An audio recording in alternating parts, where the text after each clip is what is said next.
السلام علیکم ورحمۃ اللہ وبرکاتہ۔ کل بھی آپ سے ایک کتاب کا میں نے ذکر کیا تھا جس کا میں مطالعہ کر رہا ہوں، احادیث و آثار و مواعظ تتعلق بالموت وما بعدہ۔ اس کتاب سے ایک واقعہ میں نے آپ کو کل سنایا تھا۔ یہ کتاب علامہ زین الدین بن عبدالعزیز کی لکھی ہوئی ہے۔ اس کتاب سے آپ کو ایک اور واقعہ سناتا ہوں، یزید رقاشی سے بیان کرتے ہیں، اور یہ واقعہ بنی اسرائیل کے زمانے کا واقعہ ہے کہ بنی اسرائیل میں ایک بادشاہ رہا کرتا تھا، اور وہ بادشاہ بڑا ظالم تھا، اور اس نے بہت مال اکٹھا کیا ہوا تھا اور لوگوں کا بہت مال لے رکھا تھا۔ تو ایک دن اپنے تخت پر بیٹھا ہوا تھا کہ کیا دیکھتا ہے کہ ایک آدمی اس کے محل کے دروازے سے اندر داخل ہوتا ہے اور داخل ہوتا چلا جاتا ہے، اور نہایت ہی بدصورت ہے اور بہت ہی خوفناک ہے کہ اس کو دیکھ کر انسان دہشت میں آ جائے۔ تو اس کے چہرے کو دیکھتا رہتا ہے، لیکن اس کو منع کرنے کی ہمت نہیں ہوتی۔ آخرکار بولتا ہے کہ اے شخص، تو کون ہے اور کس کی مرضی سے میرے گھر میں داخل ہوا چاہتا ہے؟ تو وہ کہتا ہے کہ میں اس گھر کے مالک کی اجازت سے اس گھر میں داخل ہوا چاہتا ہوں، اور میرا مالک وہ ہے جو بادشاہوں کا بادشاہ ہے، اور کوئی بادشاہ مجھے روکنے کی طاقت نہیں رکھتا، اس لیے مجھے کسی اس دنیاوی بادشاہ سے اجازت لینے کی ضرورت نہیں ہے۔ اب وہ بادشاہ جو ہے، وہ جب یہ ساری باتیں سنی تو بڑا گھبرا گیا۔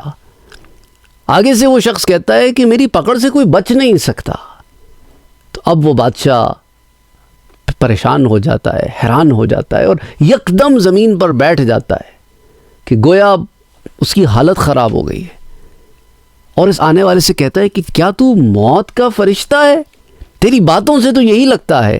وہ کہتا ہے ہاں، میں موت کا فرشتہ ہوں، اور اللہ کی قسم میں تیری روح قبض کرنے آیا ہوں۔ اس نے کہا ایسا نہیں ہو سکتا کہ مجھے ایک آدھ دن کی مہلت مل جائے، کہ میں نے اللہ سبحانہ و تعالیٰ کے بنائے ہوئے قوانین کو توڑا ہے اور توڑتا رہتا ہوں، کہ میں اپنے رب کے حضور بیٹھ کر اپنے گناہوں کی معافی مانگ لوں، وہ مجھ سے راضی ہو جائے، جو لوگوں کا مال میں نے غصب کر رکھا ہے اسے میں لوگوں میں بانٹ دوں۔ کیا کوئی صورت نکل سکتی ہے؟ ایک دن کی مہلت مانگتا ہوں۔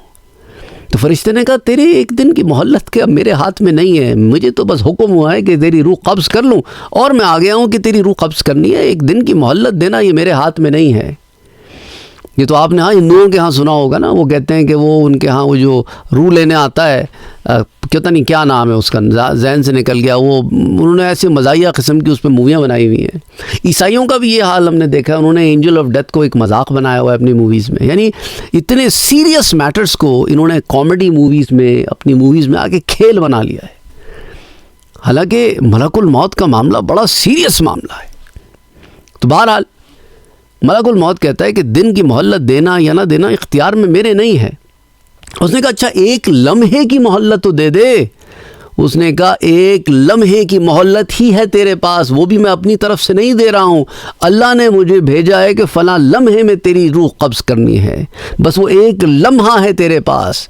اس نے کہا پھر میرا ہوگا کیا؟ میرے پاس تو کوئی نیک عمل نہیں ہے، پھر میرے ساتھ قبر میں جائے گا کیا؟ تو فرشتے نے کہا کہ بھئی تیرے ساتھ قبر میں تیرا عمل جائے گا، اگر نیک نہیں ہے تو جہنم تیری منتظر ہے، رب کا غصہ، رب کا غضب تیرا منتظر ہے۔ یہ کہا اور اس کی روح قبض کر لی، اور وہ تخت پر بیٹھا گر گیا زمین پر۔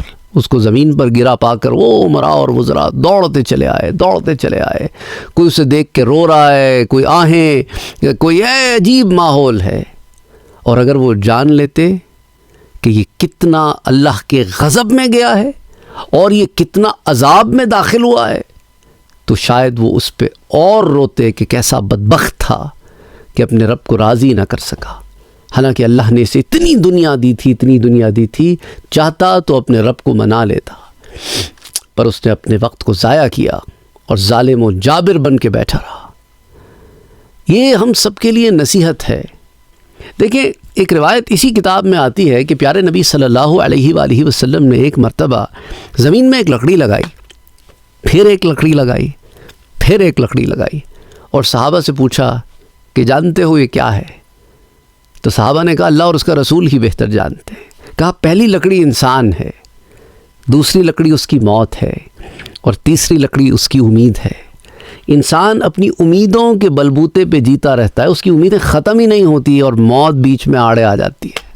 اللہ اکبر، اللہ اکبر، یہی زندگی کا فلسفہ ہے۔ بہرحال اللہ سبحانہ و تعالیٰ سے ہماری دعا ہے کہ اللہ ہمارے گناہوں کو بخش دے، ہمیں صحیح معنی میں زندگی گزارنے کی توفیق عطا فرما دے، آمین۔ آپ کا زیادہ وقت نہیں لوں گا، اجازت چاہتا ہوں۔